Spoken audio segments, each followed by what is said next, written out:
Ini adalah gambar ketam. Macam lagu yang viral tu lah. Ketam. Okey. Dalam kita, sebenarnya bidang pengeluaran ini adalah satu bidang yang biasa kita dah lakukan. Sama ada sedar ataupun tidak. Contohnya kita masak ketam. Kita masak ketam itu ataupun kita masak di rumah itu, ianya adalah satu proses pengeluaran. Sebab ia melibatkan penukaran input kepada output. Dan ia melalui proses transformasi.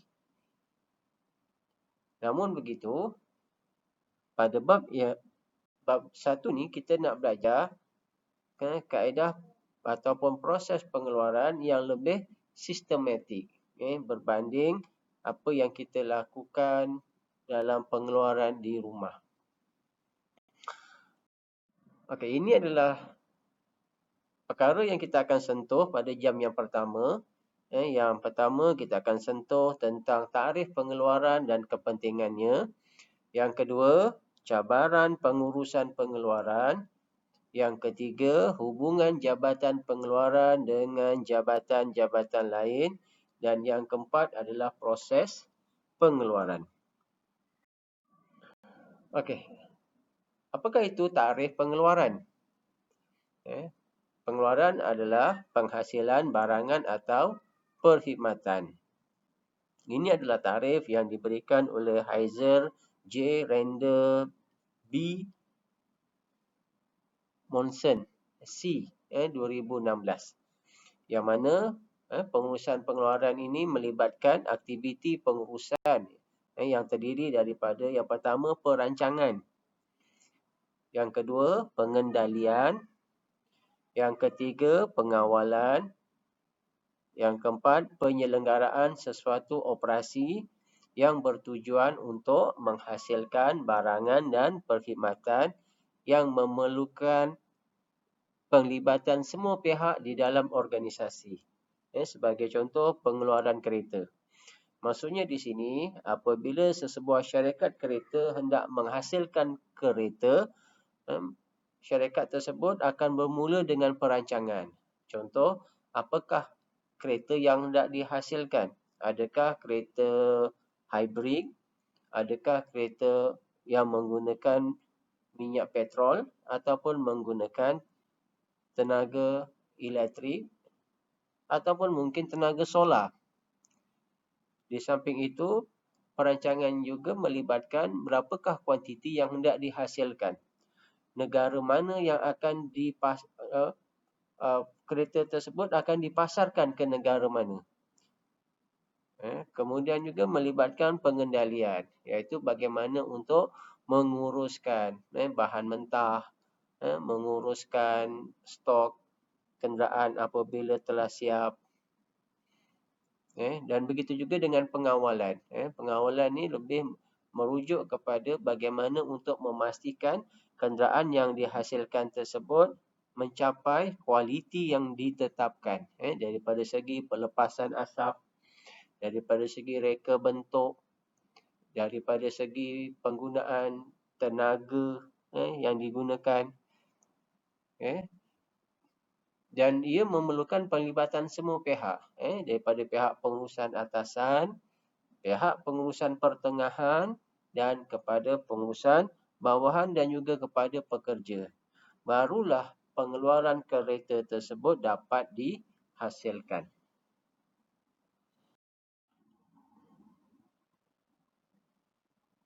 Okey, kemudian kita akan sentuh apakah kepentingan pengurusan pengeluaran.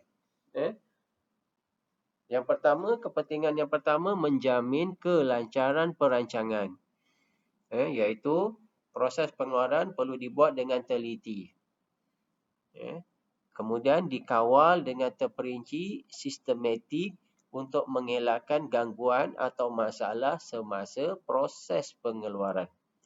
Bermaksud bahawa apabila kita terlibat dalam pengurusan pengeluaran, kita perlu menguruskan pengeluaran tersebut dengan sebaik yang mungkin. Supaya tidak berlaku gangguan semasa proses pengeluaran itu dijalankan. Kita tak nak semasa proses pengeluaran sedang berlangsung, tiba-tiba kita mengalami kekurangan bahan mentah. Ataupun tiba-tiba mesin yang kita gunakan itu rosak. Dan ini semua akan mengganggu proses pengeluaran. Yang kedua, mengurangkan kesan yang tidak baik kepada persekitaran. Kita maklum apabila berlakunya aktiviti pengeluaran, akan berlakulah pembuangan sisa-sisa seperti pelepasan asap, seperti terhasilnya bahan-bahan kimia, ataupun terhasilnya bunyi yang bising dan sebagainya. Dan pengurusan pengeluaran itu perlu diuruskan dengan baik supaya setiap bahan buangan ataupun pelepasan asap tersebut tidak memberi kesan negatif kepada alam sekitar. Sebab itu kalau kita lihat, ambil contohlah pelepasan asap, apabila asap itu hendak dilepaskan, ianya perlu pada waktu-waktu tertentu yang telah ditetapkan. Contohnya pada waktu petang. Kita dapati biasanya lah yang saya perasan, pada waktu petang asap itu akan dilepaskan. Yang kedua, corong asap itu mesti mempunyai ketinggian tertentu. Maksud dia tahap ketinggian itu perlu mematuhi garis panduan yang telah ditetapkan. Supaya asap tersebut tidak mencemarkan penduduk sekitar. Okey, kemudian memastikan sumber perniagaan diurus secara optimal.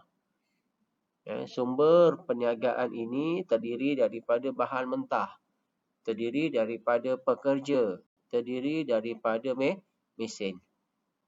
Maksudnya di situ kita usahakan supaya tidak berlakunya sebarang pembaziran.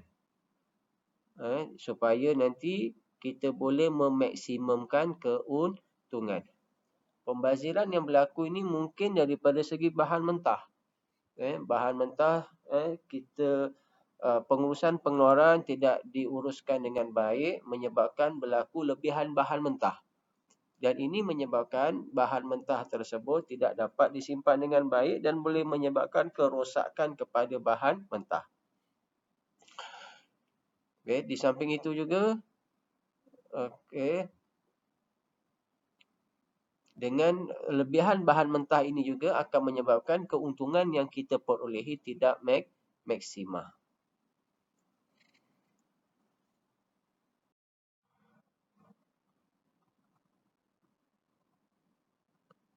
Okey, seterusnya kita pergi kepada 1.1b, cabaran pengurusan pengeluaran.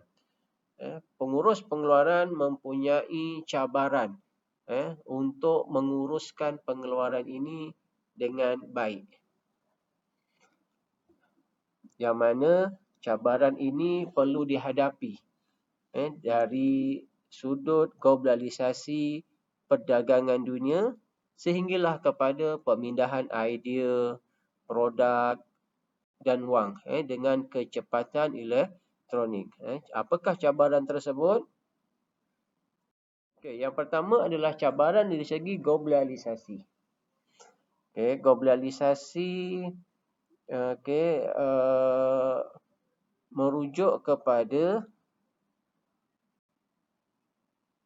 apa yang kita lakukan. Semuanya sekarang ini bersifat global. Contoh daripada segi bentuk modal. Bahan mentah, bakat dan tenaga kerja juga kini bersifat global. Global. Maksud global itu, bahan mentah ini tidak bersifat setempat. Apabila kita hendak mengeluarkan satu produk, bahan mentah, mungkin kita akan import daripada negara luar. Begitu juga dengan bakat. Pekerja tak semestinya kita akan mengambil pekerja tempatan. kita akan mengambil pekerja-pekerja daripada luar negara. Yang penting, pekerja tersebut mempunyai bakat yang sesuai dengan pengeluaran yang hendak kita usahakan. Jadi kat sini, seorang pengurus pengeluaran perlulah berusaha secepat mungkin untuk mendapatkan reka-bentuk yang kreatif, pengeluaran yang cekap dan barangan yang berkualiti tinggi melalui kerjasama antara bangsa. Okay. Kemudian kita lihat seterusnya. Cabaran seterusnya adalah perkongsian rantaian arahan. Yang mana kitaran hayat produk yang menjadi lebih pendek. Pelanggan-pelanggan pula dengan pelbagai permintaan dan perubahan yang cepat dalam bidang teknologi. Bahan-bahan dan juga proses memerlukan rakan kongsi rantaian bekalan supaya dapat diselaraskan dengan keperluan pengguna akhir. Disebabkan itu, pembekal-pembekal dapat menyumbangkan kepakaran yang unik. Pengurus-pengurus pengeluaran melakukan outsource, iaitu mendapatkan sumber luaran dan membina perkongsian jangka panjang dengan pemain kritikal dalam rantaian bekalan. Maksud dia, saya nak cerita di sini ialah rantaian bekalan ini perlu dikongsi. Perlu dikongsi bersama dengan pemain kritikal pasaran. Supaya tidak berlaku terputus rantaian bekalan. Rantaian bekalan ini contohnya seperti teknologi ataupun bahan-bahan mentah. Yang mana semuanya itu perlu diselaraskan berdasarkan kepada keperluan pengguna akhir. Okey, seterusnya kemampanan ataupun kelestarian. Yang mana di sini tindakan berterusan pengurus pengeluaran bagi meningkatkan produktiviti adalah berkaitan mereka bentuk produk dan proses-proses yang dapat melangsungkan hidup produk tersebut. Ini bermaksud mereka perlu mereka bentuk produk dan pembungkusan hijau yang dapat meminimumkan penggunaan sumber, boleh dikitar semula, recycle atau diguna kembali, reuse, dan secara umumnya mesra alam, environmental friendly. Contoh di sini seperti pengeluaran Honda City Hybrid mesra alam.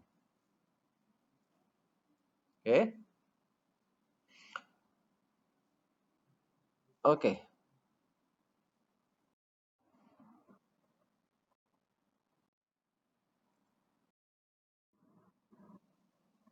Seterusnya, pengubahsuaian secara masa. Apabila pengurus kenal bahawa dunia seluruhnya adalah pasaran, perbezaan budaya dan individu menjadi sangat jelas. Di dunia kini di mana pengguna semakin menyedari tentang inovasi dan pilihan, firma-firma menghadapi tekanan yang besar untuk bertindak balas dengan cara yang kreatif. Pengurus pengeluaran mesti bertindak dengan pantas dengan menyediakan reka bentuk produk dan proses pengeluaran yang fleksibel yang dapat memenuhi kehendak pengguna secara individu. Tujuannya untuk menghasilkan produk yang boleh diubah sesuai pada bila-bila masa dan di mana sahaja diperlukan. Okey, kemudian cabaran seterusnya adalah operasi secara lean. Lean adalah proses pengeluaran yang menguasai dunia dan menyediakan satu standard yang mesti ditandingi oleh pengurus-pengurus pengeluaran. Ia boleh dianggap sebagai kuasa pendorong kepada pelaksanaan pengeluaran yang baik, di mana pelanggan berpuas hati, pekerja dihormati dan tiada pembaziran. Ideal Lean adalah untuk membina organisasi yang lebih cekap di mana pengurusan mewujudkan pengkayaan kerja yang membantu pekerja terlibat dalam penambahbaikan berterusan dan barangan dan perkhidmatan dihasilkan dan dihantar pada masa dan tempat yang dikehendaki oleh pelanggan. Okey, seterusnya kita akan lihat apakah hubungan Jabatan Pengeluaran dengan Jabatan Pemasaran, Jabatan Kewangan dan Jabatan Sumber Manusia. Okey. Pada tajuk subtopik ini, kita hendak membincangkan apakah hubungan antara Jabatan Pengeluaran dengan Jabatan Pemasaran. Okay. Begitu juga Jabatan Pengeluaran dengan Jabatan Kewangan dan Jabatan Pengeluaran dengan Jabatan Sumber Manusia. Okey.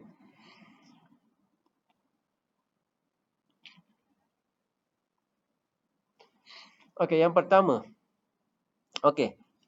Hubungan antara Jabatan Pengeluaran dengan Jabatan Pemasaran. Jabatan Pengeluaran akan bertanggungjawab untuk mereka bentuk dan mengeluarkan produk yang memenuhi keperluan dan kehendak pengguna. Faham ya? Jabatan Pengeluaran dia akan mengeluarkan ataupun mereka bentuk produk. Manakala Jabatan Pemasaran pula akan bertanggungjawab untuk mewujudkan permintaan terhadap produk dan mendapatkan maklum balas mengenai keperluan dan kehendak pengguna dalam pasaran. Maksudnya di sini Jabatan Pengeluaran menghasilkan produk dan Jabatan Pemasaran akan mewujudkan permintaan. Maksudnya Jabatan Pemasaran akan berusaha untuk mewujudkan permintaan daripada pengguna. Melalui apa? Biasanya Jabatan Pemasaran akan membuat pengiklanan ataupun membuat promosi. Promosi.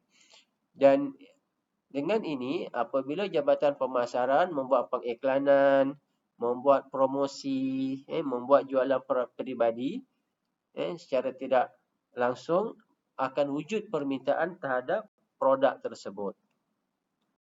Okey, seterusnya kaitan antara Jabatan Pengeluaran dengan Jabatan Kewangan. Jabatan Pengeluaran akan merancang pembelian input pengeluaran dan kos pengeluaran. Input pengeluaran. Input pengeluaran ni terdiri daripada bahan mentah ataupun mesin dan juga kos untuk membeli mesin. Jadi Jabatan Pengeluaran akan merancang. Manakala Jabatan Kewangan akan membekalkan modal dan menyediakan belanjawan untuk membeli input pengeluaran dan juga menanggung kos pengeluaran. Maksudnya di sini Jabatan Pengeluaran akan mencadangkan apakah bahan mentah ataupun mesin yang diperlukan bagi sesuatu pengeluaran. Manakala Jabatan Kewangan akan menyediakan peruntukan untuk membeli mesin ataupun bahan mentah yang bersesuaian dengan permintaan di bahagian Jabatan Pengeluaran. Okey, kemudian kita seterusnya kaitan antara Jabatan Pengeluaran dengan Jabatan Sumber Manusia. Jabatan Pengeluaran memerlukan pekerja yang sesuai dan terlatih bagi menjalankan aktiviti pengeluaran. Manakala Jabatan Sumber Manusia pula perlu mendapatkan maklum balas keperluan pekerja Jabatan Pengeluaran supaya Jabatan Sumber Manusia boleh menyediakan pekerja yang sesuai dan mengurus latihan yang bersesuaian. Okey, kita lihat seterusnya proses pengeluaran. Proses pengeluaran ini bermula dengan input, kemudian proses transformasi dan yang ketiga adalah output.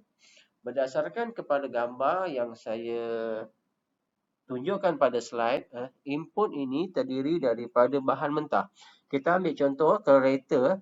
Kereta mempunyai begitu banyak input dia. Daripada tayar, daripada tempat duduk yang besar-besar lah yang saya boleh lihat di situ. Cermin dan kemudian ada lagi bahan-bahan input yang lain. Manakala proses transformasi ini adalah proses untuk mencantumkan segala input-input tersebut. Manakala output adalah hasil daripada proses transformasi. Okey, apakah itu input? Input ini merujuk kepada faktor pengeluaran yang digunakan untuk menghasilkan keluaran ataupun produk. Faktor pengeluaran terdiri daripada bahan mentah, modal, modal tu wang, modal insan. Manakala modal insan tu adalah pekerja, usahawan, teknologi, mesin dan tanah. Sebagai contoh, input yang digunakan untuk menghasilkan perabot ialah kayu getah dan tenaga kerja terdiri daripada tenaga kerja mahir dan separa mahir dan tidak mahir. Itu kalau perabot lah. Tapi dalam gambar yang saya tunjukkan ini adalah kenderaan. Untuk kenderaan, input dia lagi banyak. Berbagai-bagai input di situ. Dan untuk tenaga kerja pun sama, terdiri daripada separuh mahir dan tidak mahir. Okey, kemudian yang kedua adalah proses transformasi. Proses transformasi merujuk kepada proses untuk menukarkan input dari segi bentuk, rupa, warna, saiz kepada satu bentuk produk lain yang dikenali sebagai output. Proses transformasi juga merupakan aktiviti tambah nilai dalam proses pengeluaran. Contohnya, dalam industri perabot, melalui proses ini, semua faktor pengeluaran akan digabung jalin oleh tenaga manusia untuk menghasilkan barang siap yang boleh dijual kepada pengguna. Apakah aktiviti tambah nilai tersebut? Seperti mengukur, memotong, mengetam kayu untuk dijadikan perabot. Aktiviti tambah nilai ini menyebabkan nilai input akan meningkat. Sebagai contoh, kita ambil contoh kayu. Kayu di hutan. Kayu di hutan apabila dijual sebagai input, harga dia tidak mahal. Tetapi apabila kayu tersebut telah dijadikan perabot, kayu jati, telah dijadikan perabot sofa kayu jati, harga dia akan meningkat. Dan peningkatan harga itu bergantung kepada berapa mahir ataupun berapa cantik proses transformasi itu dilakukan.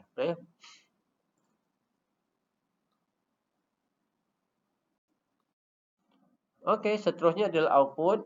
Output merujuk kepada hasil yang diperolehi daripada proses pengeluaran. Output ini terdiri daripada separuh siap dan juga produk siap. Produk separuh siap ini akan diedarkan kepada penggilingan lain dan produk siap akan dihantar kepada pengedar seperti pemborong dan peruncit. Maksudnya di sini produk separuh siap ini akan dihantar kepada penggilingan lain untuk melalui proses pengeluaran yang lain. Manakala produk siap akan dihantar kepada pemborong untuk terus diedarkan kepada peruncit dan seterusnya kepada pengguna. Sebagai contoh, perabot yang dibuat daripada kayu getah, perabot yang dihasilkan mempunyai ciri-ciri tertentu yang dapat memenuhi kehendak dan citarasa pengguna semasa. Selain itu, kualiti perabot yang dihasilkan juga harus memenuhi piawaian yang telah ditetapkan supaya dapat memuaskan hati pelanggan. Jadi output ini perlu memenuhi piawaian yang dapat memuaskan hati pelanggan. Jadi bermaksud bahawa semasa proses transformasi, proses itu perlu mengambil kira adakah produk tersebut dapat memenuhi permintaan ataupun memenuhi citarasa pelanggan ataupun tidak. Sebab apabila produk tersebut, output tersebut tidak dapat memenuhi kepuasan hati pelanggan, ianya akan menyebabkan produk tersebut tidak mendapat permintaan yang tinggi di kalangan pelanggan. Okey, secara kesimpulannya, 4 perkara yang kita bincangkan di sini. Yang pertama, takrif pengeluaran dan kepentingannya. Yang kedua, cabaran pengurus dan pengeluaran, cabaran pengurus pengeluaran. Yang ketiga, hubungan jabatan pengeluaran dengan jabatan-jabatan yang lain. Dan yang keempat adalah proses pengeluaran. Jadi, setakat ini saja kuliah kita pada jam pertama ini. Jangan lupa selepas ini sila isi borang borang formatif. Latihan formatif. Soalan formatif. Soalan formatif. Jangan lupa isi soalan formatif. Jadi itu saja daripada saya. Kita bertemu lagi pada jam yang kedua bab 1 lagi. Sekian, terima kasih. Assalamualaikum warahmatullahi wabarakatuh dan salam sejahtera.